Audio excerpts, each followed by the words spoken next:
బెజవాడ సాయి కాదు, నేను Bezawada bad boy Sai అని అందరికి అలవాటు. నాకు ఫేస్బుక్లో, ఇన్స్టాగ్రామ్లో ఎవరైనా లాఫ్ చెమ్మలు పెడితే నాకు చాలా కోపం వచ్చేది. ఒక వైజాగ్ నుంచి అరకు ప్రాంతాలు, ఏజెన్సీ ప్రాంతాలు, పాడేరు, సీలేరు అని ఈ ప్రాంతాల నుంచి నేను వేరే రాష్ట్రానికి గంజా అనేది తరలించాను. డబ్బు మీద వ్యామోహంతో డబ్బు డబ్బు డబ్బును ప్రాకులాడుతున్నా. నేను ఆ డబ్బులోనే నాకు సమాధానం దొరకలే. ఆ డబ్బులో నేను ఆ డబ్బుతో ఆరోగ్యం కొనలేకపోయాను. ఆ డబ్బుతో నాకు ప్రశాంతత ఏనాడు కరువు అయిపోయింది. ఆ డబ్బుతో నేను మంచి ఆహారం కొని భుజించలేకపోయాను. ఎప్పుడైతే నేను ఇంకా దేవుడితో ఏకాంతంగా సహవాసం చేశాను, దేవుడు నాకు బలాన్ని ఇచ్చాడు. ఇప్పుడు నాకు ఒక లారీ గంజి తీసుకొచ్చి నా చేతిలో పెట్టి నాకు అక్కర్లా, ఒక వైన్ షాప్ నా పేరు మీద రాసేసి నాకు అక్కర్లా.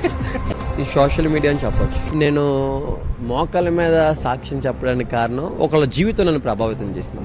ఏ అమ్మాయిని అయితే ప్రేమించానో ఆ అమ్మాయి నన్ను విడిచిపెట్టేసింది కదా, ఆ అమ్మాయి తిరిగి నాకు ఫోన్ చేసింది.